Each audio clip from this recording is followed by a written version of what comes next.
Hola, vamos a continuar donde dejamos la última clase. Vamos a realizar los ejercicios de pavimentos flexibles, un ejemplo de cada uno de los métodos que se han visto. Vamos a comenzar con el método ASHTO, el cual uno de los primeros parámetros para poder trabajar con el método es la determinación de los ejes equivalentes, también denominados W80 o W18, los ISAL. Bien, tienen diferentes nombres que lo hemos mencionado en el transcurso de cuando se ha desarrollado el método. ¿Cómo se determina los ejes equivalentes? Bien, se comienza teniendo los datos de tránsito a través de un censo, como podemos ver allí en la tabla a la izquierda, donde estará tipificado por cada tipo de vehículos, las cantidades diarias de cada uno de ellos, de ese tipo de vehículo. Luego, un porcentaje de crecimiento, aquí para este tipo de vehículos un 4%, para este otro tipo de vehículos un 2%, para este otro conjunto un 6%, y así sucesivamente. ¿Esto qué nos va a permitir? Que a través de la tabla, donde ingresando con el periodo de diseño, que está fijado en 15 años, y el 4%, por ejemplo, para el primer grupo, es posible determinar el factor de crecimiento, que será en este caso 20,02. También lo podemos realizar con la fórmula, que es exactamente lo mismo. Una vez que tenemos la cantidad de vehículos diarios multiplicado por el factor de crecimiento, vamos a obtener el tránsito de diseño, al cual está faltando mencionar que hay que multiplicarlo por 365 días, ya que estos valores son diarios, ¿sí? Esta cantidad es diaria, multiplicada por 365, multiplicado por 20,02, nos va a dar este número, 3.653.650, que es el tránsito de diseño, la columna C. Ahora bien, este tránsito, en el año 15, tendremos de autos, hay que afectarlo de el factor de eje equivalente, que para afectarlo se deben tener en cuenta ciertos aspectos. Esos aspectos o esas consideraciones son el tipo de pavimento, si es rígido o flexible. Para el caso que estamos trabajando el ejemplo vamos a considerar que es flexible, entonces consideraremos ese tipo de pavimento, consideraremos el tipo de configuración de ejes, si es un eje simple, si es un eje tándem, y si las ruedas son simples, duales, etc. Por otro lado, la serviciabilidad final, ¿sí? La serviciabilidad final y un SN de prediseño, ¿sí? Para el pavimento. Es decir, para poder determinar el factor de eje equivalente, se deberá contar con la serviciabilidad final, un SN de prediseño y la configuración del eje. En base a eso existen tablas que nos permiten ingresar para cada uno de esos tipos de ejes, en función del peso del eje, y determinar cuál es el coeficiente equivalente. Esto ya lo hemos visto cuando desarrollamos este tema en el teórico. Entonces, esta cantidad multiplicada por este factor nos va a dar la cantidad de eje equivalente, es decir, estos 3.600.000 equivalen a 731 ejes equivalentes. Bueno, ese procedimiento que se ha desarrollado se hace para cada uno de los ejes que se presentan en la tabla, luego se hace una sumatoria final, y eso serán la cantidad de ejes equivalentes de diseño, al cual le está faltando afectarlo por el factor de dirección. Consideramos, recuerdan, 0,5, es decir, 0,5 en un sentido y 0,5 en el otro sentido, que es lo que recomienda ASHTO. Luego el factor carril, si tenemos más de un carril por sentido, será 0,9, por ejemplo, si tenemos 2 carriles por sentido. Y luego esta cantidad, 10.700.000, multiplicado por estos dos factores, nos va a dar la cantidad de ejes equivalentes de diseño, que que vamos a introducir dentro del nomograma. ¿Sí? Aquí arriba figura SN o D, porque este mismo procedimiento se realiza tanto para pavimento flexible como para pavimento rígido, que aún no lo hemos visto, pero hago la aclaración de por qué figura esa letra GD, que lo vamos a ver cuando veamos el ejemplo de pavimentos rígidos. Bien, entonces, una vez que determinamos el tránsito, que en el caso anterior son aproximadamente 5 millones de eje equivalente, 4.800.000, vamos, para el caso de pavimento flexible, vamos a trabajar con este valor de 1 por 10 a la 6, ¿sí? Más allá de que en el ejemplo anterior determinamos 5 millones, vamos a tomar un ejemplo de 1 millón de ejes equivalentes, ¿sí? Se ha dado el dato de que la vía es secundaria rural, y esta característica nos permite determinar cuál es la confiabilidad R, que si ustedes van a la tabla, verán el rango que proporciona la tabla, y de ese rango, bueno, podemos trabajar con el promedio, podríamos trabajar con los extremos de ese rango, o con algún otro número que esté dentro del rango. También se ha mencionado que se realiza una construcción sin errores en la predicción del tránsito. Esto nos permite determinar cuál es la desviación estándar global, y para el tipo de pavimento flexible, en este caso 0,44. Se ha dado, como es un pavimento nuevo, la serviciabilidad inicial para pavimento flexible. Recuerden que AXTO recomienda 4,2. Y la serviciabilidad final se menciona que es una vía secundaria no calle, con lo cual la serviciabilidad final, de acuerdo a la tabla, puede ser determinado como 2,5. También se da como dato el CBR de la base, que es 80, el CBR de la subbase, que es 40, y el CBR de la subrasante, que es 9, y con ese CBR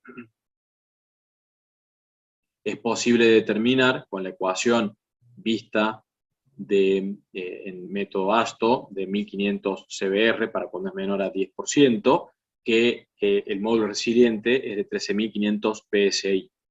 También se menciona como dato que el tiempo en el suelo libera el 50% del agua en un mes, y que el porcentaje del tiempo en el año expuesto a la humedad cercana a la saturación es del 2%.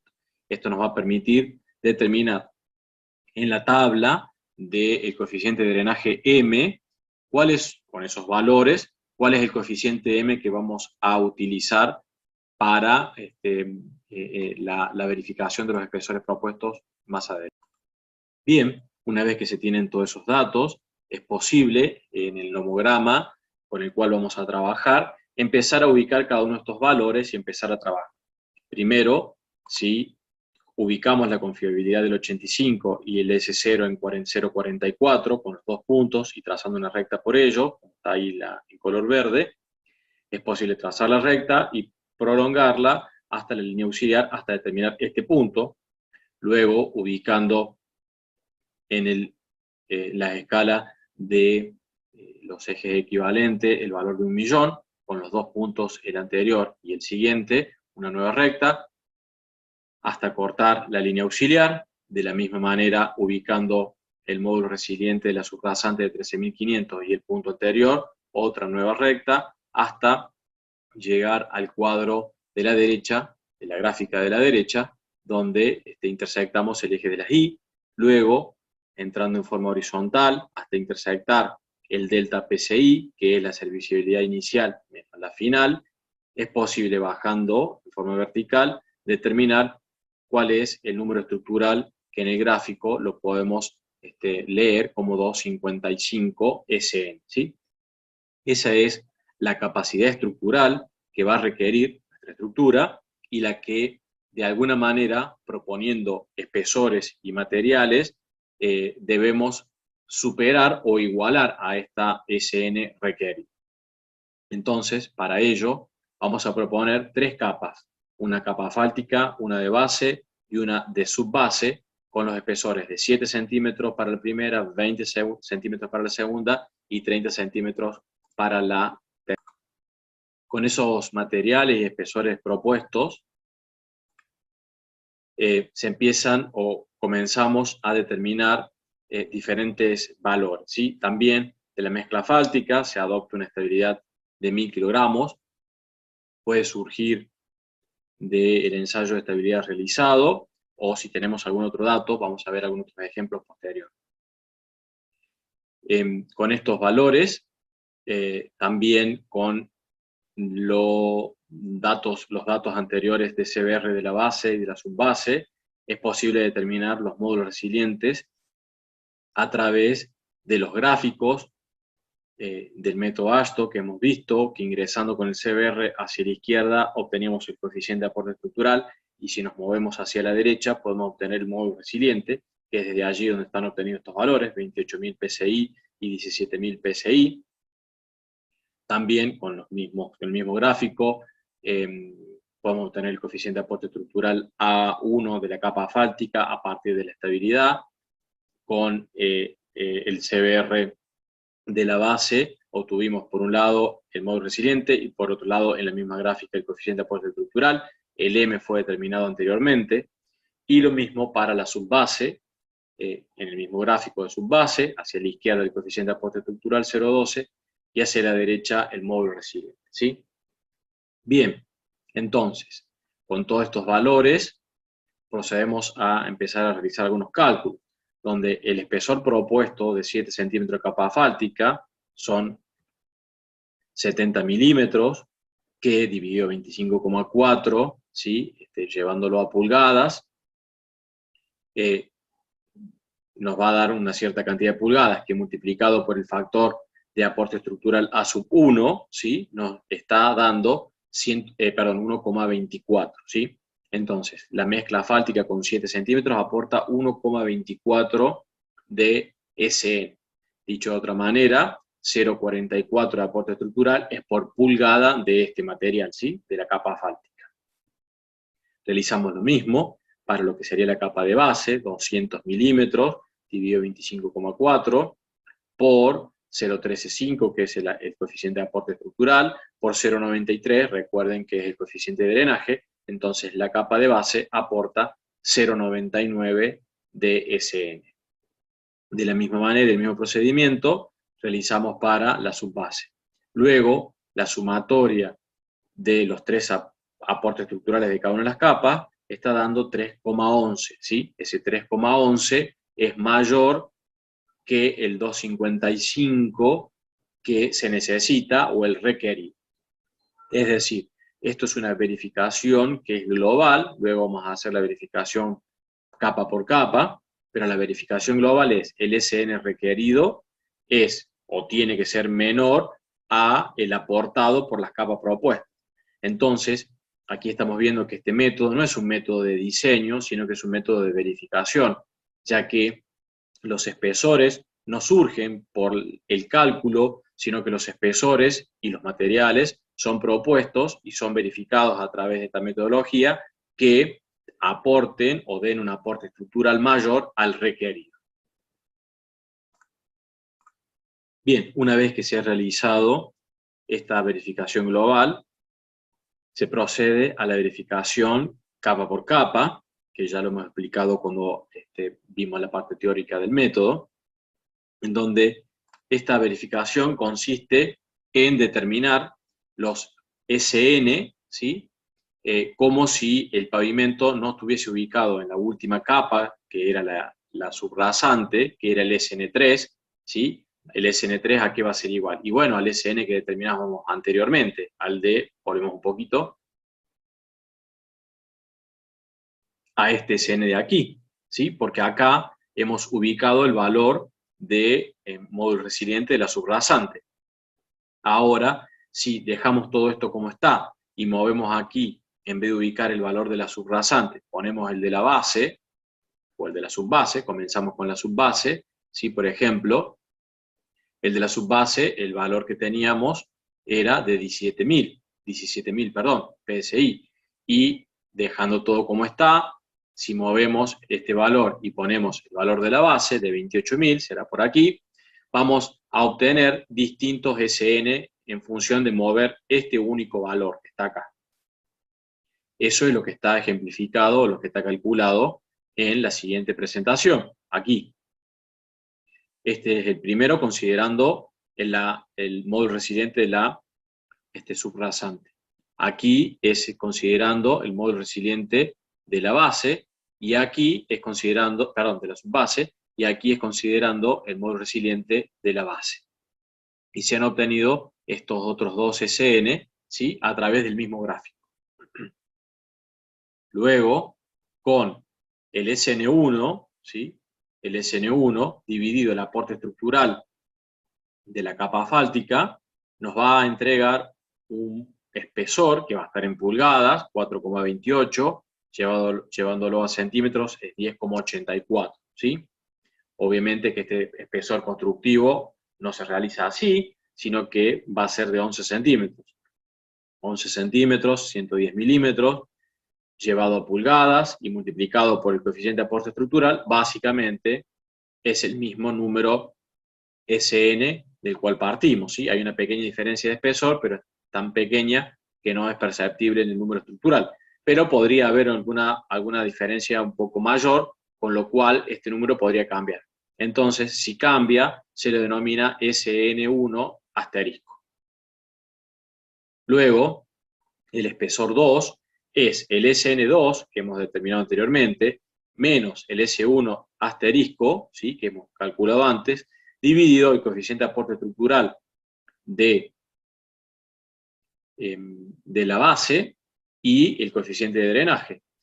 Realizando todo este cálculo, vemos que nos está dando 3,12, que son 79,14 milímetros, ¿sí?, 8 centímetros. Se adopta 80 milímetros, se vuelve a calcular el SN2 asterisco, como hicimos en el caso anterior, y se realiza el mismo procedimiento hacia abajo. Bien, con esta metodología lo que se está haciendo es verificar que estos espesores que están aquí, ¿sí?, sean al menos, ¿sí?, iguales a esto o inferiores. Si son mayores estos espesores que determinamos aquí, perdón, este espesor de aquí, este espesor de aquí y este espesor de aquí, si estos son mayores a los propuestos anteriormente, bueno, entonces hay que adoptar los otros valores porque no estarían verificando esta situación. Al ser menores estos dos, vamos a quedar con estos dos espesores, ¿sí?, el de base y subbase. En el caso de la capa asfáltica, aquí está necesitando 11 centímetros para esta verificación y el propuesto es 7, con lo cual vamos a adoptar 11, porque en esta verificación requiere 11, ¿sí? Espero se haya entendido, es decir, de ambas verificaciones se adopta el mayor. Si adoptásemos estos menores valores acá y los introdujéramos en esta verificación global, no verificaría o podría no verificar la verificación global, valga la redundancia, ¿sí? Espero se haya comprendido. Es decir, luego de realizar esta verificación, la estructura va a quedar con 11 de mezcla asfáltica, 20 y 20. Estos dos valores, 79 y 47, son menores, con los cuales se dejan los 20 y 20 del ejemplo anterior.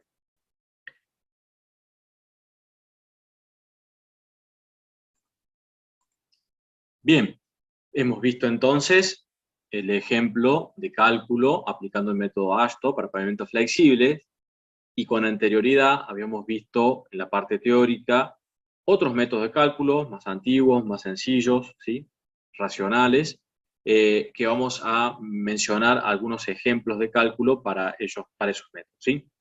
Estos ejemplos que están viendo allí y el anterior de ASTO y otros más, lo tienen en la guía de trabajos prácticos que ha sido subida en el autogestión, con la cual tienen varios ejercicios para desarrollar, y en la parte final de la misma tienen la resolución y tienen el desarrollo paso a paso de cada uno de los ejercicios, y donde está especificado de qué página y de qué apunte se ha sacado cada una de las ecuaciones, parámetros, tablas, etcétera, para que ustedes puedan ir siguiendo el paso a paso y de esa manera les resulte más sencillo y no perderse. Bien, puntualmente uno de los ejercicios que tienen en la guía, lo vamos a leer, menciona, dice, se pretende determinar el espesor de una calzada sencilla de una sola capa y verificar su deformación total y específica unitaria. La misma capa está constituida con los mismos materiales que el suelo.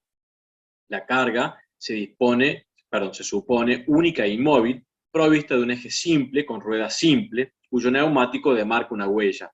Para ello, se han realizado las determinaciones de peso por eje de 8,2 toneladas, presión de inflado de neumático de 81,5 psi, y el censo determinó que la cantidad de eje de 8,2 toneladas que circulará es de n sub 8,2 igual a 5,8 por 10 a la quinta, significa de 580.000 ejes equivalentes. Los ensayos de laboratorio arrojaron que el tipo de suelo de la traza del camino presenta un valor de CBR de 4%. Bien. Lo primero acá es identificar que estamos en presencia de una sola capa, entonces es el método de Sbussinès, donde el método propone para la determinación de la tensión a diferentes profundidades la siguiente ecuación, donde la siguiente ecuación tiene la carga Q, que está como dato, también tenemos el Z y el A, ¿sí?, que es de la huella. El A no está como dato, pero sí tenemos la carga P y tenemos, bueno, la forma para determinarlo, el A partir de despejarlo de esta ecuación. Entonces allí podremos trabajar, perdón, allí podremos trabajar para determinar el sigma Z. Por otro lado, este sigma Z, a una dada profundidad, tendrá que ser menor o igual al sigma vertical, pero admisible. ¿Cómo se calcula este sigma vertical admisible? Bueno, aquí está la ecuación, que está propuesta por estos autores, la encuentran en esta página, en el apunte de la cátedra del ingeniero Toledo de Vías 2, ¿sí? La particularidad, es que tienen el módulo E sub S de la subrasante, para ello lo pueden extraer de la página que figura allí del apunte de Vías 2, ¿sí?, a partir del CBR, que lo hemos mencionado en varias oportunidades, y donde interviene el N, que es la cantidad de reiteraciones de carga que está como dato. Bien, así determinamos para diferentes Z cuál es la profundidad de Z a la cual se llega a la tensión vertical admisible. Es decir, que para estas características de 4% se requerirá un espesor tal como el que se determine a partir de esta ecuación. Luego, la deformación total la pueden calcular a partir de la ecuación que figura en la página 31 del apunte cátedra Vías 2 del ingeniero Toledo, ¿sí?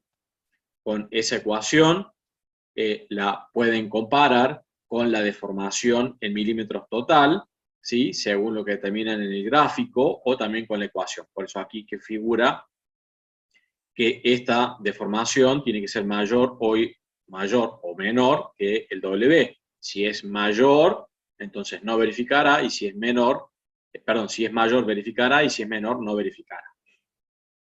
En cuanto a la deformación específica unitaria,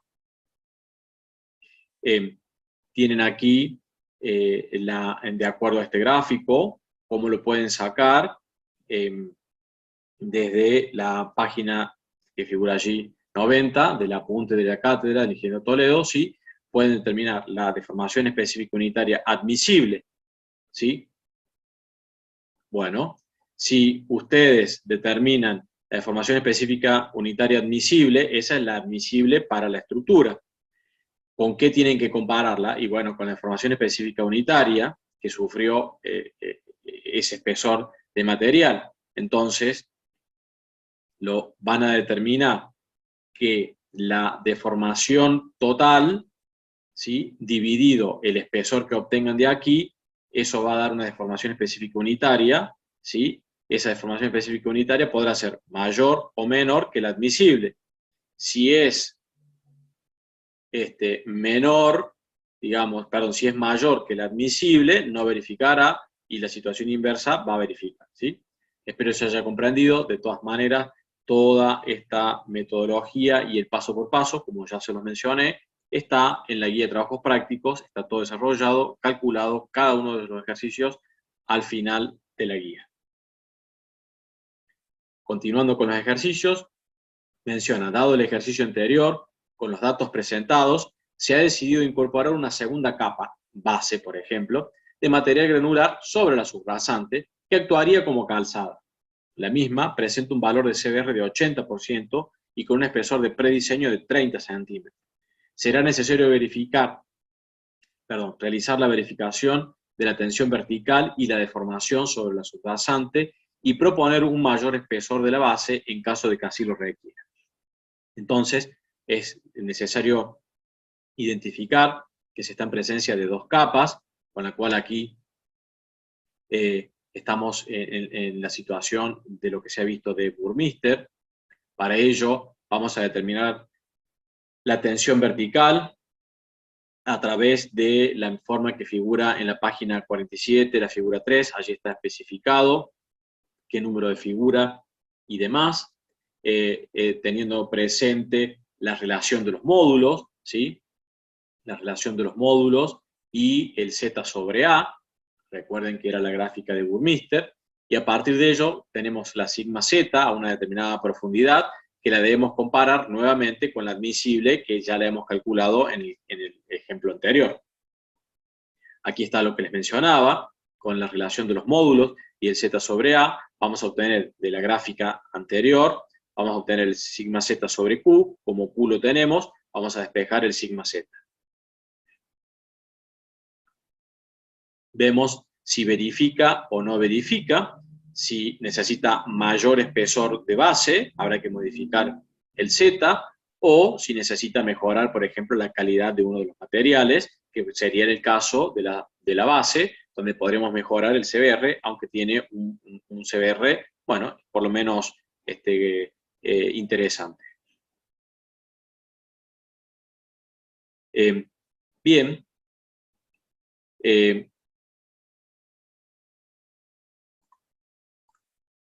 E1 y E2 y la modificación del espesor es lo que les mencionaba recién en el caso de que no verifique. Luego la determinación de la deformación de la capa va a estar dada por la ecuación que figura allí en el apunte y está especificado dónde, pero es a través de un coeficiente F2 que va a ser a partir de la relación entre Z y A, ¿sí? Que ya lo hemos calculado, y la relación de módulos. A partir de esto es posible determinar el F, y ese F2 es posible determinar el W. Este W tendrá que ser mayor o menor que la deformación admisible que hemos calculado en el caso anterior, y de esa manera verificar si cumple o no cumple, con lo cual podrá darnos una idea si verifica o no la estructura y si habrá que modificar los espesores o la calidad de los materiales.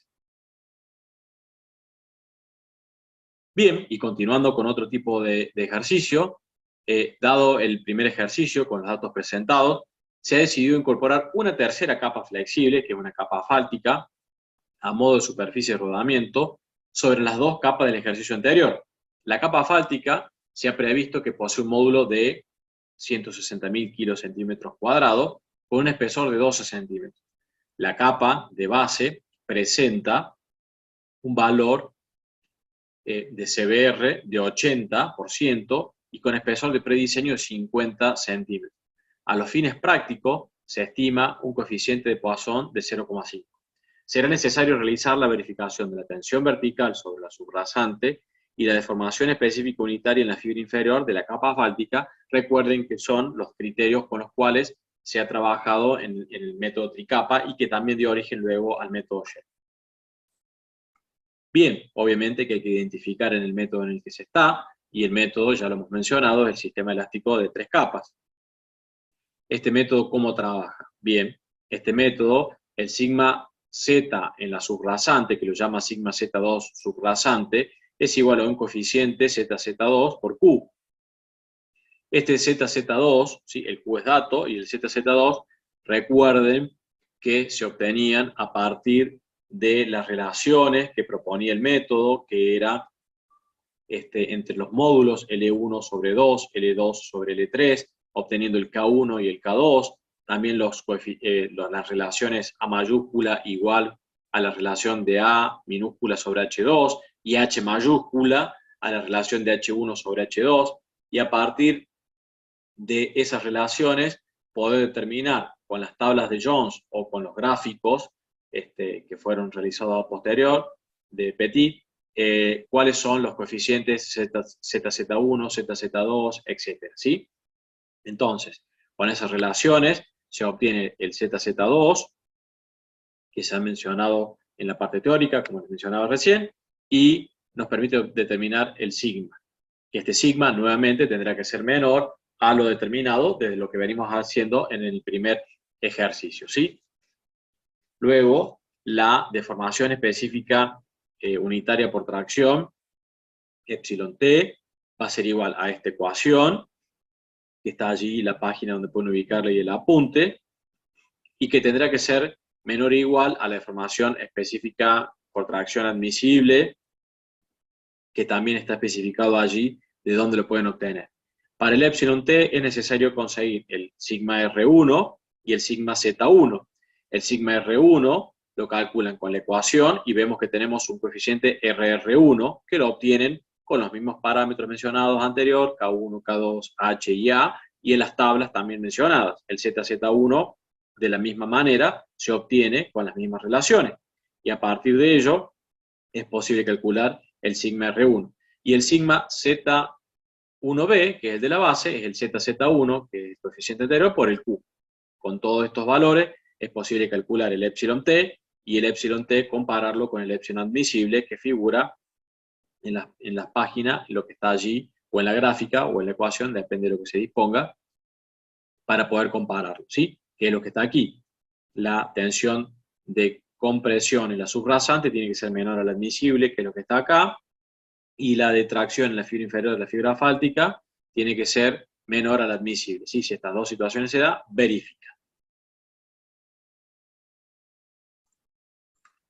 Bien, y por último, de los ejercicios aquí mostrados, vamos a avanzar sobre lo que es el método Shell. Vamos a leer el enunciado. Dice: se pretende diseñar los espesores de una calzada. Para ello, se han realizado las determinaciones de peso por eje de 8,2 toneladas, de censo que determinó que la cantidad de ejes de 8,2 que circulará es de 1 por 10 a la 7, y la temperatura media anual ponderada del aire es de 20 grados. Los ensayos de laboratorio arrojaron que el tipo de suelo de la traza del camino presenta un valor SBR de 5%. Además, se proyecta una capa de subbase con un CBR de 20% y una de base de CBR 80%.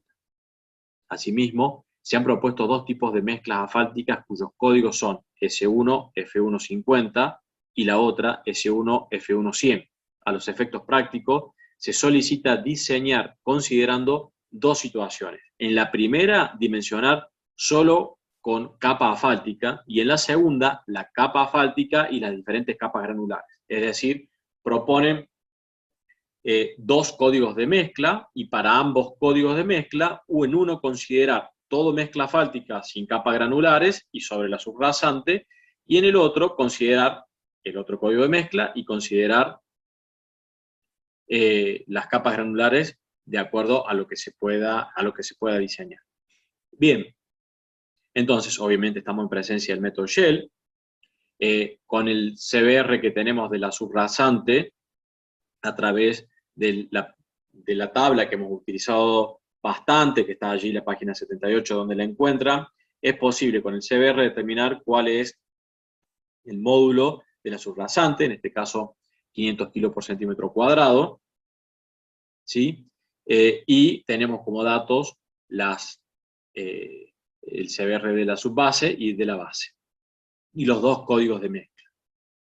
Bien,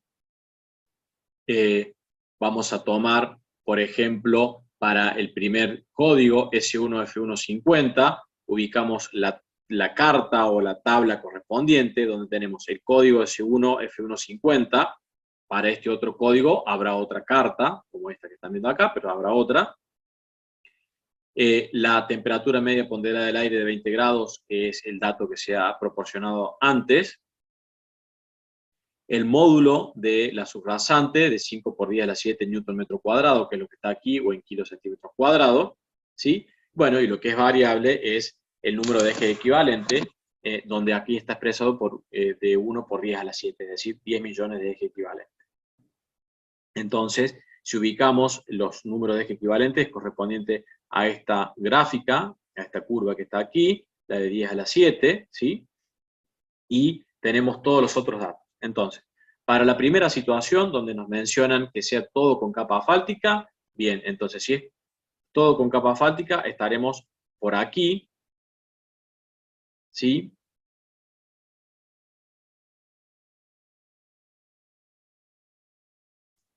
Que ese valor de allí está haciendo aproximadamente 260 milímetros, que para el cuadro resumen que tenemos acá es la primera situación, primer código, situación A, 260 milímetros de capa asfáltica y 0 milímetros de capas granulares.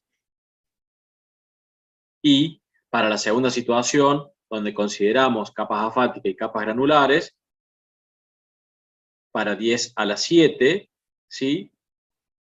Podríamos ubicarnos en este valor que está aquí, ¿sí? En la unión de ambos criterios de falla del método, o podríamos desplazarnos en las inmediaciones de este punto, o, como también se ha mencionado en el teórico, adoptar algún otro criterio, por ejemplo, podría ser ubicarse aquí, o para no construir una capa con un CBR de 80, por ejemplo, porque no se dispone de los materiales para poder producir esa capa, bueno, etcétera. Nos podemos mover por esta gráfica como se desee. Suponiendo que vamos a ubicarnos en este punto para construir 150 milímetros de capa asfáltica, que es esta situación, ¿sí? Nos están quedando aproximadamente unos 400 milímetros de capas granulares, ¿sí? Que es lo que está allí. Esos 400 milímetros de capas granulares pueden ser divididos, sí, en 150 milímetros de subbase con un CBR 20, ¿sí? ¿Por qué es eso? Si nosotros nos movemos en forma horizontal de esta forma,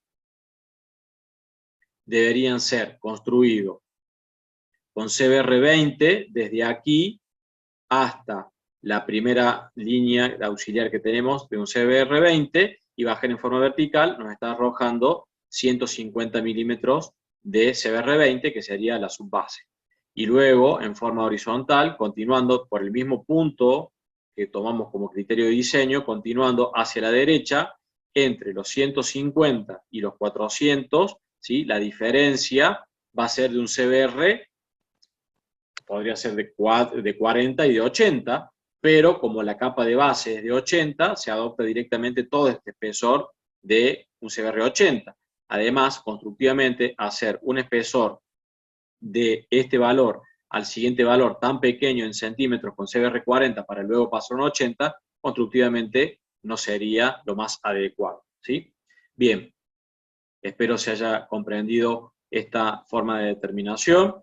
Para el otro código de mezcla se realiza de la misma manera, solo que cambia la carta, ¿sí? Esta será otro código. Tenemos tantas cartas, como ya se ha mencionado, para diferentes combinaciones. No existen todas las combinaciones posibles. Recuerden que es un método, digamos, antiguo, en donde proporcionaba ciertas cartas y que los valores debían ser ubicados de acuerdo a las cartas disponibles.